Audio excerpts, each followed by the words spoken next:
Hello, good evening. It's 5 p.m. Welcome to 505. Coming up tonight, President John Dramani Mahama urged Ghanaians to recognize and appreciate the contributions of public servants while they are still alive and actively serving the nation. Some tragedies unfold quietly within families and communities. Then some tragedies touch the conscience of an entire nation. And this was one such tragedy. Meanwhile, family and relatives of the other departed called for continued action against illegal mining as the truest tribute to the fallen. Because I was wondering if that's how the final moments were for our husbands on that day. I have lost count of the number of times I have pulled out my phone to share a picture with him, only to remember that I will not get a response. Also coming up tonight on 505, thousands of supporters join new patriotic parties, the Democracy and the Attack protests here in Accra with the clarion call to President John Dramani Mahama not to destroy our democracy. We believe that democracy is supposed to ensure fairness. We believe that democracy is to ensure that when someone finds himself at the wrong side of the law, there should be fairness, irrespective of the political party a person belongs to. We'll hear from a former majority leader in parliament who says the judiciary has been compromised. Now, look at what is happening within the judiciary, the selective justice that is going on. Absolutely. People were insulting the Akufo-Addo. Which president in this country had been bastardized, taken to the cleaners than the Akufo-Addo? Tonight we have an exclusive interview with the Chief Executive Officer of the DVLA who will join us in studio tonight for an exclusive interview on the first anniversary of the departed helicopter crash. Well, we will discuss the states of the Galamsey fight, the critical role of excavator registration and tracking, and the future of the Driving Vehicle License Authority. And later this evening, the West African Examination Council has rejected claims that private school candidates are treated differently in BC marking, saying all scripts are assessed under one standard grading system. Under no circumstances does WAEC discriminate against candidates on the basis of whether they attended private or public schools. How BC scripts are marked. The council employs rigorous quality assurance procedures throughout the entire marking process. We have these and more stories plus some interesting analysis to do. Stay with us.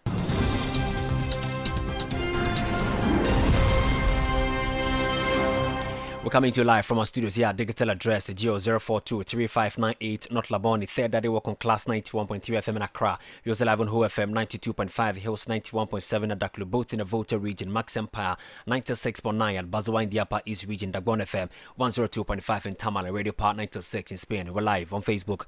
Connect with us or join us with a thought, comment and contribution to the hashtag 505. Alternatively through our WhatsApp number 0500,000 202. My name is Kwame Okyere Jnr. It's time. It's 505. Welcome.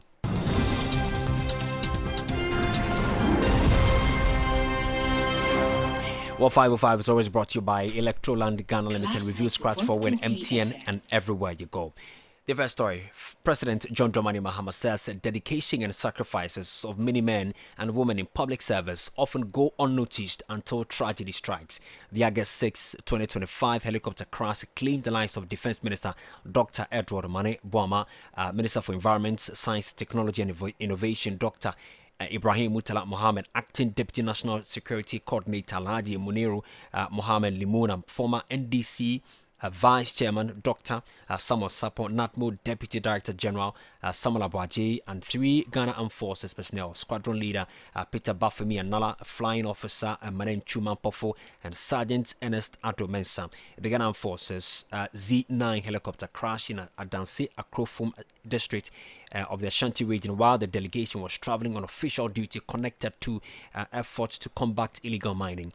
Executive Director for Eco-Conscious Citizen Awula Sewa joins me on the phone for a conversation on the fight against Galamsey. 1 year since the departed 8 were en route for ground assessment. Madam Awula, good evening to you. Thank you so much for time on 505. Good evening, Kwame, to you and your listeners. Thank you for having me. Great. A year on from the tragic helicopter crash that claimed the lives of departed 8, what has actually changed on the ground in terms of the fight against Galamsey? Are we seeing any tangible progress or has the momentum faded? Well, I think people who have gone up and down the country can see that illegal mining has taken on a new life. We still have Chantanta on our water bodies. The Ancombra and other water bodies have still been diverted. There is the onslaught on our forest reserves. In fact, we are campaigning for Atiwa Forest Reserve to be made a national park because once it's made a national park, there will be more protection. Currently, it's under siege from illegal miners, Chibi in particular, and that is why there's been no water for a while. So the situation is dire, and there's now a sense of entitlement that I'm entitled to do illegal mining. So looking at what happened to the tragic accident that claimed 8 lives, and I'd also like to take us back. Lives have been lost for a number of years, and it's ongoing. We have children falling into open pits, recklessly left uncovered by the environmental terrorists. We don't know their names. We have women who have died of childbirth. We don't have their names. We have the 3 police officers who drowned whilst actively chasing illegal miners. I'm not sure you know their names. Class 91.3 FM. Countless persons have died as a consequence of illegal mining. We have the journalists who have been beaten, some of them left for dead. So we have to understand that right now, enough is enough. It didn't start with the Gallant 8, and we don't want it to end with, we want it to end with them. So we have to say enough is enough. Let's put all our resources behind the fight against illegal mining. Let's come down on the chiefs, the political authority, all those who are well connected, the police command, and let's say we have to put an end to this canker before it destroys us all. We are being poisoned. We are being poisoned. Our water is poisoned. Our food is poisoned. Our forest reserves are being decimated. Confanoche Hospital tells us that the number of kidney disease cases have gone up. How many times? 4 times. So what are we waiting for to have a serious, robust fight against illegal mining? This is a very good clarion call you've made, but unfortunately, the fight against Galamsey has become politicized. How do we separate the genuine environmental protection effort, like you're talking about, from political rhetoric, especially when we mark an anniversary like this? You see, what can I say? We have to look around as what is happening. The president himself, by the way, I need to commend the president for revoking EI 144, which had declassified parts of Achimota Forest. We commend the president for the bold action in protecting Achimota Forest, the last remaining forest in Greater Accra, the lungs of Accra. So we commend the president for that. Having said that, the president himself noted that persons in his own administration or close to his party might be involved in illegal mining. You see, it's not sufficient to have lamentations. We need to do something about it. We need to come down on them, because you cannot tell me that it's only Chairman Wontumi who has been destroying our landscape. There are others. Why are they not being arrested and prosecuted? For the public to understand that it doesn't matter who you are. If you poison Ghanaians, you'll be held accountable. And let me say this here. If you look at Jema in the Iowin district, there's illegal mining all around them. But there's no illegal mining in Jema. Why don't we learn from Jema? Why is there no illegal mining in Jema? Because the chief, Nana Enoku II, has stood up and said, not under my watch, no illegal mining. He has teamed up with Father JB, Friar Joseph Blay. They have mobilized the community, signed a communique, and they have formed JAGA, Jema Anti-Galamsey Advocacy. And there is no illegal mining there. They patrol, arrest the illegal miners, hand them over to the police. Now, if Jema can do it, are you telling me that the whole force of the Ghana Armed Forces cannot do what Jema can do? If the chiefs, who are the custodians of the land, if the political authority, MCEs, DCEs, whatever, and the police command say that we're going to mobilize right-thinking members of the community and we are going to reject illegal mining is not going to thrive. Illegal mining only thrives when the chief, the political authority, well-placed persons, and the police command are either expressly involved or are complicit or turn a blind eye. And then look at the example in Atronsu, where the activists said, no, we're not going to sit idly by whilst our landscape is polluted and our water bodies are poisoned. What happened? 2 years ago on Farmers' Day, the activists were arrested. Thank God, as a consequence of active campaigning, the charges were dropped on the 17th of July this year. But look at it, it's been 2 years of the activists, having the trauma of having to go to court. It's financially, it costs you financially to have a court case. And it's taking 2 years for the trumped-up charges to be dropped. But be that as it may, we commend the Attorney General, and it's good news. And it's encouraging to communities that stand up against illegal mining. Even if trumped-up charges are brought against you, we will overcome. Before I let you go, the family of the late Samuel Abaji called for continued action against illegal mining as the truest tribute to the fallen. Of course, you mentioned some specific actions that would that needs to be done. In your assessments, is this current administration living up to that call? Well, what I would say is that the facts speak for themselves. If you go up and down the country, there's illegal mining going on in plain sight. So it's one thing to want to do something, but you need to be robust about it. I think that Nemos was doing a good job under the leadership of Colonel Bua. He has been reassigned, and we wish the new head the very best. But we need to properly resource the duty bearers. We need to, if we are serious, properly resource the Forestry Commission, who has the first mandate to protect our forests. They need to be well equipped. They don't even have bulletproof vests. And my information is that at least 2 people have been shot and 1 is dead, trying to protect our forests. So you cannot be serious about ending illegal mining if the duty bearers are not properly resourced. Now, Nemos too needs to be properly resolved. But at the end of the day, we know those who are financing illegal mining. We know highly placed persons who are said to be actively involved. Their names have been given out. What is happening to them? We can't have only Chairman Wontumi being the prominent person being prosecuted. We are glad that he was prosecuted because anybody involved in illegal mining should be prosecuted. But what we are saying is that it cannot end with him. There are more people who were mentioned in Professor Frimpong Boateng's report. And there are persons under this current administration who are also alleged to be involved in illegal mining. They should be properly investigated. Okay. And if the facts so support this, arrested and prosecuted. Then those involved in illegal mining will see that it needs to stop. But if they're involved in illegal mining and because they're well connected, they can just carry on with impunity and with a sense of entitlement, then I'm not quite sure that anything is going on. And let me say this here. You see, even the cooperative mining, you see, you can train people and you can give them licenses. But if you're not going to check, monitor, have the resources to ensure that all those who have the licenses are going according to the mandates they have, according to the terms of their license, then it should be the same as the community mining, which we have condemned as being another form of illegal mining. Because as I keep on using this example, you have a driving license. That doesn't mean that you are driving as you should. You are obeying the highway code. And that is why they are checked. You shouldn't go through red lights. You shouldn't drive on the pavement. You shouldn't drive while intoxicated. So having a license and being trained in itself is no guarantee that because of that, people are not going to mine illegally. You need to resource the duty bearer who can monitor and ensure that there's compliance.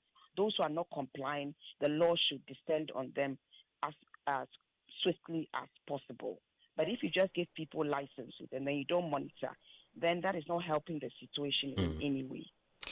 Madam Awula, thank you so much for your time this evening. So that's Awula Sewa, who is the executive co-founder of Eco-Conscious Citizen. Well, now, speaking at the National Interfaith Memorial Service for the departed 8th President, John Dramani Mahama urged Ghanaians to recognize and appreciate the contributions of public servants while they are still alive and actively serving the nation. The Vice President of the Republic of Ghana, Professor Jane Nana Opoku-Agyemang, senior government officials, members of the Council of State, members of Parliament, members of political parties, members of the judiciary, traditional authorities, members of the clergy, Muslim clerics and religious leaders, families of our 8 gallant departed comrades, members of the diplomatic corps, the Chief of Defense Staff, Inspector General, and heads of security services, distinguished invited guests, ladies and gentlemen. Today is one of those days when a nation deliberately slows its pace, not because history demands it, but because memory does. Exactly 1 year ago, almost to the hour, on the morning of 6th August 2025, Ghana awoke to news that none of us would have wished to hear. In a single tragic moment, 8 precious lives were cut short in a helicopter accident while in service of our nation. Some tragedies unfold quietly within families and communities. Then some tragedies touch the conscience of an entire nation. And this was one such tragedy. The silence that followed that announcement was unlike any other. It was a silence that was filled with disbelief, grief, and countless unanswered questions. It's just like yesterday, and all of us can remember that moment and exactly what we were doing. It was the silence of parents who had lost their children, spouses who had lost life. TurboScribe creates text transcription that was left struggling to comprehend such a painful loss. Today, a year later, we gather not to relive that pain, but to give it meaning. We gather because remembrance is an obligation for every grateful nation. A country that forgets those who served it slowly forgets the values on which it is built. Memory, therefore, is not simply about looking backwards. It's an act of national character and value. It affirms that sacrifices matter and that service is honored, and that lives dedicated to the nation will never disappear into the shadows of history. The 8 Ghanaians we honor today came from diverse backgrounds and diverse professions. They had different dreams, different personalities, and different stories. And yet they were united by one common purpose. They answered the call to serve God and country. None of them boarded that helicopter expecting that it would be their final journey. Like countless public servants every day, they set out to perform their duties. They left behind unfinished conversations, appointments they expected to keep, families they expected to return to, and dreams they believed they still had time to fulfill. That is perhaps the greatest lesson this anniversary teaches us.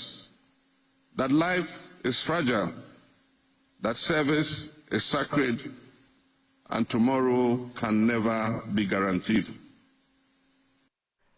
So that's His Excellency President John Dramani Mahama given that call. Well, the service marked 1 year since the military helicopter crash that killed 8 officials, including the Deputy Director General of NATMO, Samuel Abaji, in a tribute read on behalf his widow, called on Ghanaians to keep alive the memory of the departed eight by continuing the fight against illegal mining. I told you earlier that we'll have a conversation with the Chief Executive Officer of the Driver and Vehicle License Authority, and just what I mentioned that someone asked a question related to the registration of the excavators, and of course that is one thing that he began in his first days in office. So we'll start the conversation from there, and then we'll come to the new number plates that is yet to be rolled out by the authority.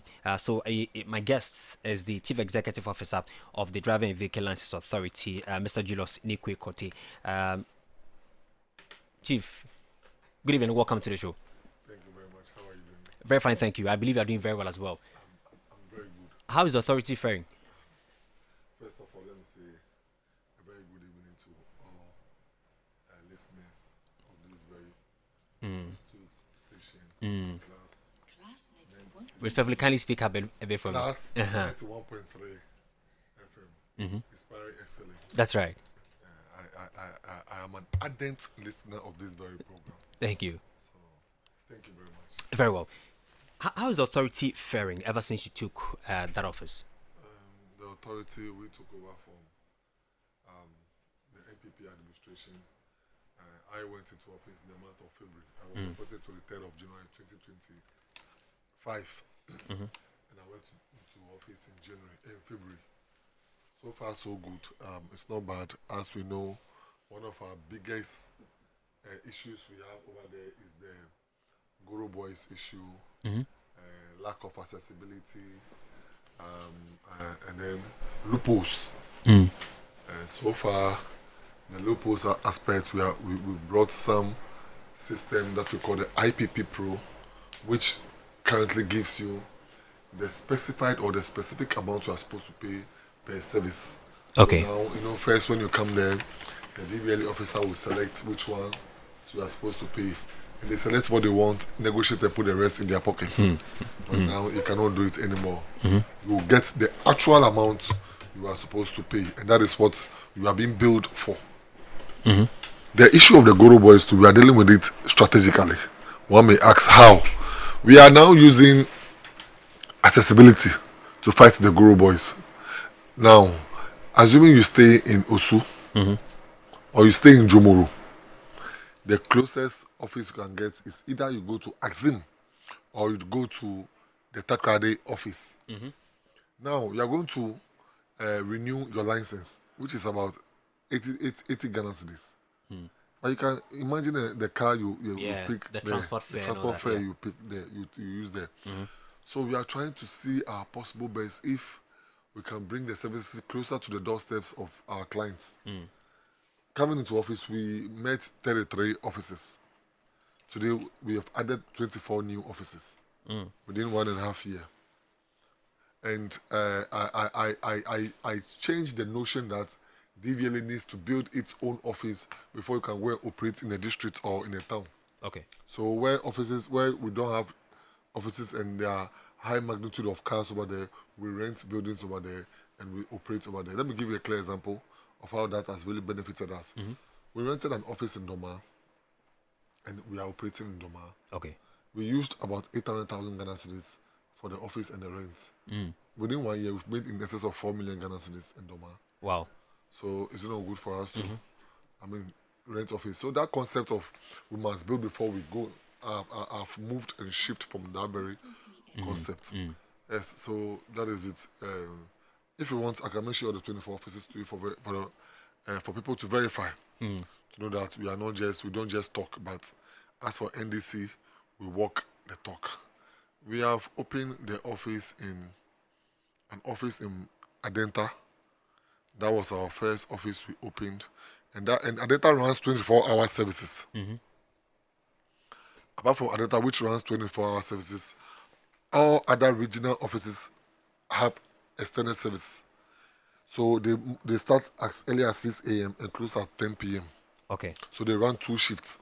We are doing, we are having a research to know to look at the statistics, whether we have to add a third shift to it, they become a full-fledged 24-hour office. Okay. So it's only Adenta that runs a full-fledged 24-hour office. So we have added offices like Adenta, Boli, Doma, Bechem, Dansoma, Akwetia, Asamankesi, North Dai, Jasikai, Abuakwa in the Ashanti region, Bonwe, Bantama, Edum, Ashama, Kasoa, Nsawam, Anya, Teshinungwa, Navrongo, Salaga, Tumu, Nalerugu, Domi, and Nkoranza. As I speak with you now, about 10 more are ready for commissioning. Wow. The Atebubu office is ready for commissioning.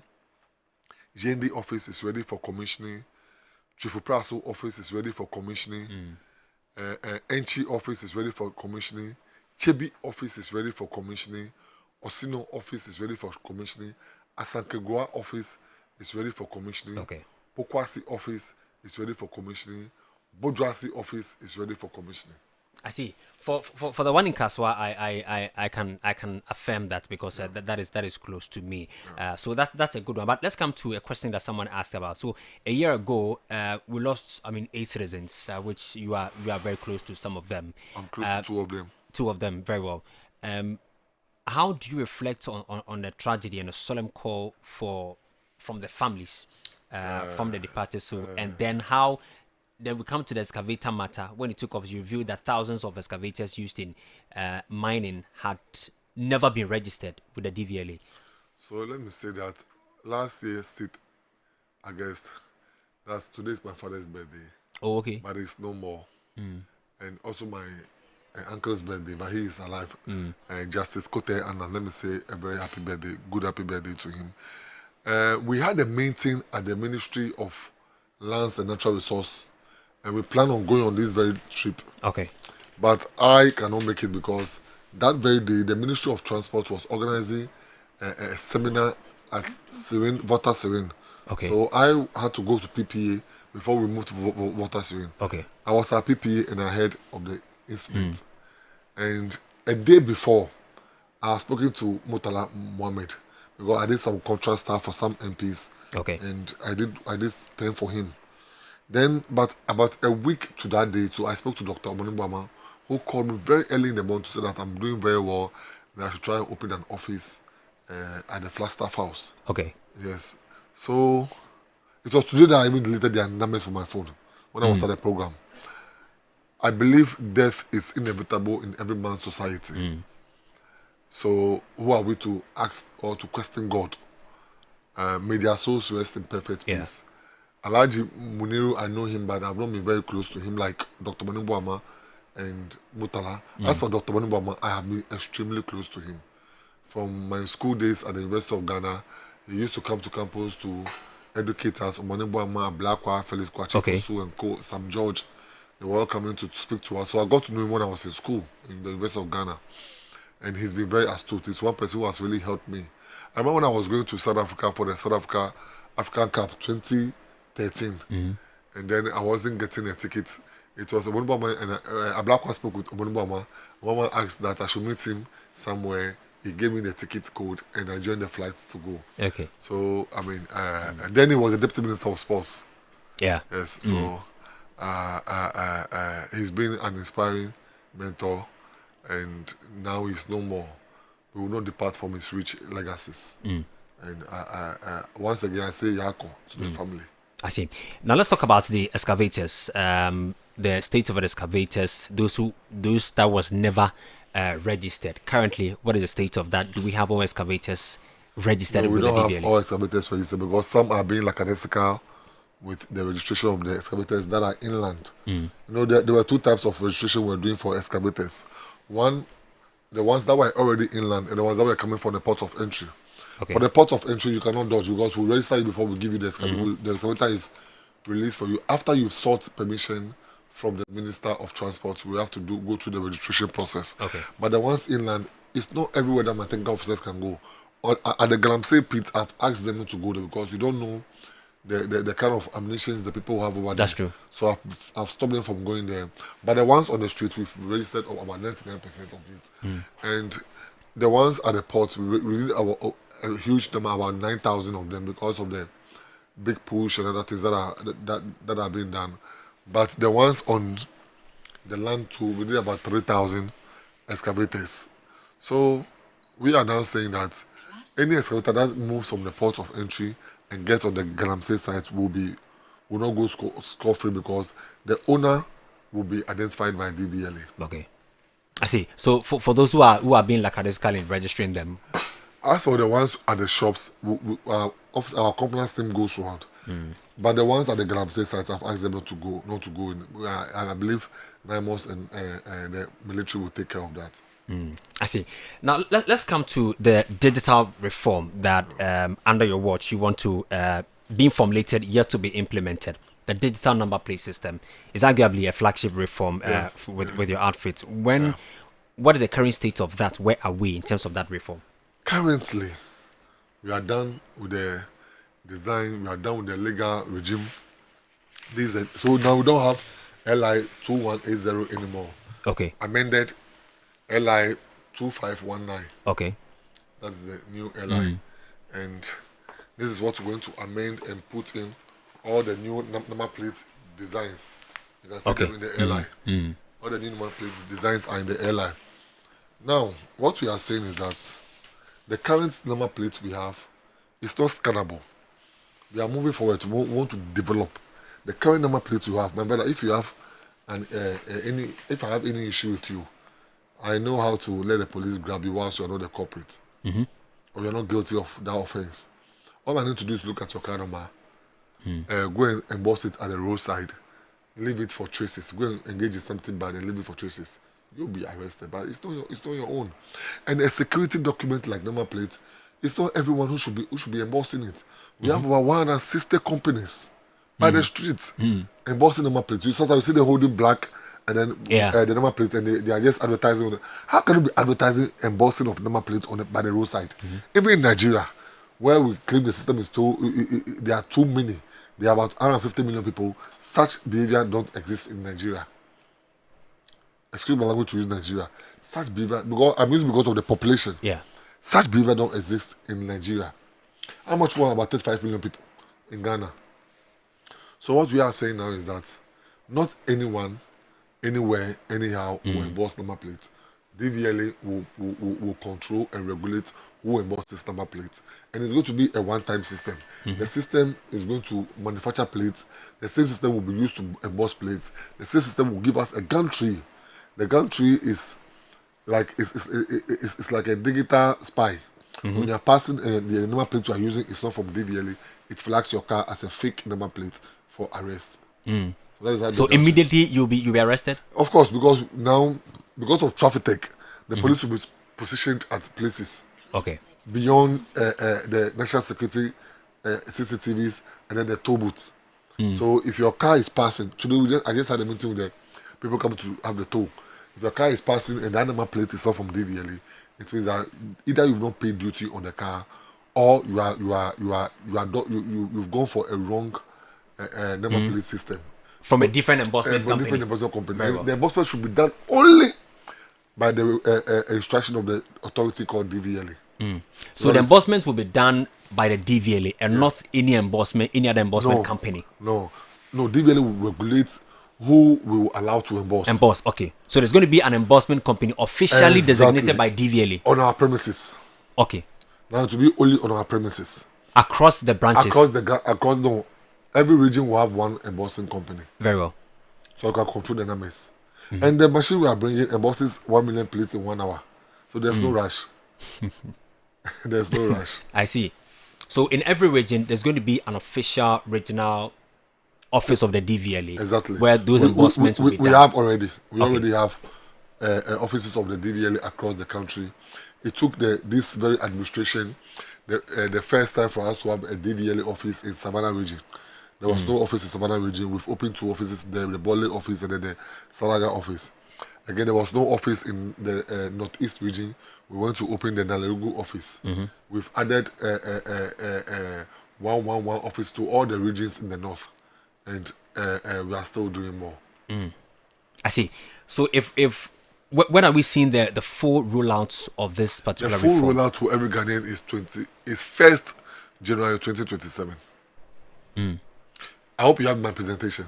But you are not online, right? We're on Facebook now. So I hope you guys can demo. You can Yeah, show sure. We can show that. Yes, so that we'll go through one by one. So you can go through. Okay, so they'll have it, and then we'll go through one after the other. Okay. So on the 1st of January 2027, we're going to see a full rollout of that. Rollout, but as of now, middle of this month or 1st of September, we are going to see the piloting, which will change some cars, but those ones will be at the discretion of the DVLA. Okay. And the Ministry of Transport. Are we going to start with maybe government exactly. cars? We start with government cars. We start with our own cars. We start with some high-profile cars. We move on. I can even change your car for you. So I've heard people asking, which category of people, which category of cars do we begin with on the 1st of January? So is it a newly imported cars yet to be registered? Yes, I think the newly imported cars. Then when we look at the system, then we can now come in with everyone, the old ones. That's why we are giving 2 years for people to change. We're not saying use so in the space of 2027 and maybe 2028. 2028. We managed to change the cars to the new number plate system. And the new one is scannable. Okay. For instant information. Now, assuming something happens and it's Friday evening, you have to wait till the next Monday for DVLA to come to work before you can scan to have information on the number plate. And we think in modern a developing country like Ghana, it shouldn't be so. So the new one is scannable for instant information. We have the RFID chip embedded in it. I don't know where the RFID chip is. You don't also know where it is. And it's not something that you can touch to feel where it is. Then we have something called the NFC. The NFC is a technology which allows every Ghanaian to scan the number plate. But because you are a normal Ghanaian just like myself, when you go there with your phone, you can scan with the NFC. And that one tells you the physical things you can see with your physical eyes. So the car is a blue car, it's a Benz, this is the car number of the car, this, you can see it. So that issue of where people do stolen cars will be a thing of the past. But the mere fact that the screw, we are using a one-time screw on, the mere fact that you remove the screw, you have destroyed the car. So anybody with the NFC cannot be able to scan them. So if you go and steal somebody's car, and you want to remove the number plate, you've destroyed it. Now, when you go there to check, so that the plate has been destroyed. So stolen cars will be a thing of the past. So we know that with this old number plates, some number plate can get maybe very old, and a person would want to have a new number plate by the same number. With this new number plate, is that allowed? Yes, that is allowed. Okay. When you know, and that will still be done by the embossment company, by the DVLA. Yes, exactly. So, in as much as if your number plate is very old, you come to DVLA, we'll change it for you. If you're going to have any infractions and you need to change your number plate, you come to only DVLA can change your number plate for you. Now, there's another system that we brought. Assuming you have a car and you sell your car to me, I will only buy the car and you will take your number plate off the car. Now, transfer of ownership is not transfer of ownership with car numbers anymore. Okay. So you sell your car to me, you take your number plate, you keep it. Then I will go and register with a new number plate in my name. The numbers are now going to be issued to your name. Okay. So that you don't tell me that I sold this car 5 years ago. So if it's involved in any criminal activity, I'm not a culprit or I'm not guilty. So now when you sell your car, you ensure that the car goes through the change of ownership process or transfer of ownership process. The owner takes his car you've sold. You keep your number plate. You have 5 years to either buy the same category of car for that number to be reactivated and given to you back, or the number goes back into the pool for reissuance.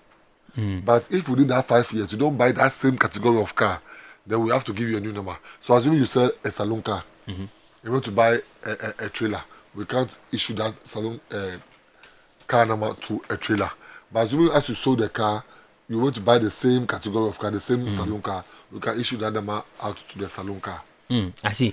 What about the stakeholders? I mean, you are dealing with. Have they all come to an agreement that this is the way we are going in terms of the new number plate system? So far, we are going around. We've been to most of the regions. We've been to all regions already, twice. we are still going around informing every stakeholder of this new plate, doing public engagement and education on this number plate. And the response has been very, very positive. Everyone wants the number plate. Everyone wants the security of the of his or her properties. So the response has been very massive. What they kept asking is the price. And today, this is the first time I'm putting the price out. Okay. It's going to be 395 Ghana cedis. 395 Ghana cedis. Yes. I see. That is what the people have given to us, and we are on it. I see. That's very interesting. So this is Class 91.3. We're having a conversation with the Chief Executive Officer of the Driver and Vehicle License Authority. I'm sure you want to have certain questions you want to ask. You can share that with us as well. So someone is asking about the how the numbers are being generated and how the number plates really looks like. When they are ready, I'll show you. Okay. So it says that we are ready. Okay, so we can. So we can come on Facebook and see how the rollouts. So we can start. Okay. So let me know where you are talking to show you. Okay.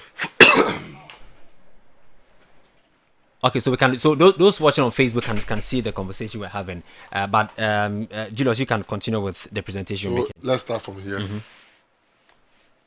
Go to page 23. This one.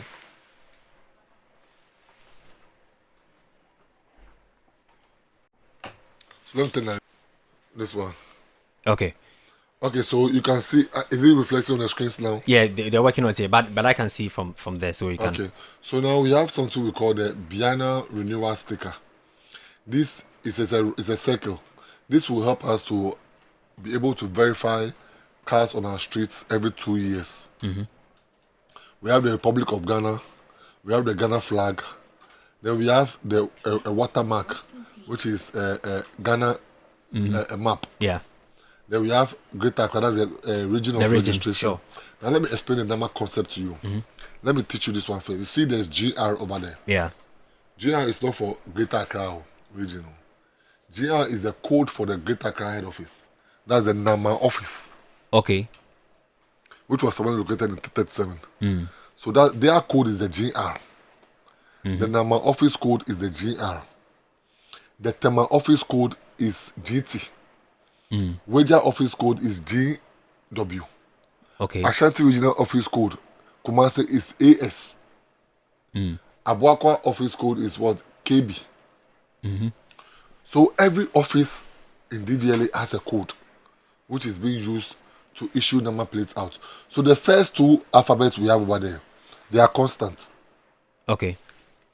Then the last two alphabets are randomly selected by the system to enhance the number of numbers we issue. So you can see 958 there. So Kwachi can have 958 GRXY.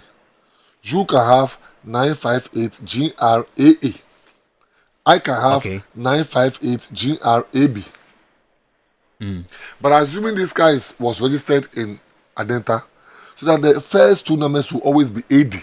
Coordinated code is AD. AD, okay. And AD will be constant in all the issuance of numbers in Adenta. In Adenta, okay. So the first two numbers, the first two alphabets are always constant based on where the car was registered. So in case there's a problem, the DVLA can identify that this car was registered at Adenta.